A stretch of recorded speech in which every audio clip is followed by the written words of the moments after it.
নমস্কার সবাইকে। ভগবানের আজ জন্মাষ্টমী, সবাই তো জানেন। তো আজকে ঠাকুরকে স্নান করানো হবে। তো স্নানের জন্য ভগবানকে সিংহাসন থেকে এই একটা লাল কাপড়ের ওপরে বসিয়েছি। এবারে ভগবানের যে আগের সাজসজ্জা সব আস্তে আস্তে করে নামিয়ে নেব বা খুলে নেব। তারপরে ভগবানকে স্নান করাবো। নিয়েছি অল্প একটু তেঁতুল, ঠিক আছে। অল্প একটু তেঁতুল দিয়ে প্রথমে আস্তে আস্তে আলতো হাতে ভগবানের শ্রীঅঙ্গটা একটু ঘষে পরিষ্কার করে দেব। তারপরে এই যে আছে জলেতে দিয়েছি তুলসীপত্র, এখানে আছে চন্দন, এখানে আছে মধু, এখানে আছে দুধ, এখানে আছে ঘি, আর এখানে আছে দই। এই সমস্ত কিছু দিয়ে ভগবানকে স্নান করানো হবে, ভগবানের অভিষেক করা হবে। তো ভিডিওটা কেমন লাগলো জানিও সবাই, আর সবাইকে হরে কৃষ্ণ। আর এখানে নিয়েছি 1 হাঁড়ি জল।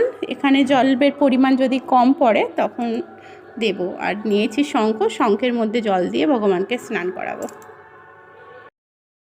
এখানে আছে ভগবানের সব সাজসজ্জার সামগ্রী, আয়না, সমস্ত কিছু। ভগবানের স্নানের পর ভগবানকে পরাবো। আর আতর তো থাকেই আছে, আর নতুন করে আজকে যেহেতু ভগবানের জন্মদিন, তাই একটা নতুন চন্দনের আতর আনা হলো। আমার কাছে গোলাপ আর চন্দনের আতর আগে থেকেই ছিল, নতুন করে একটা আনালাম।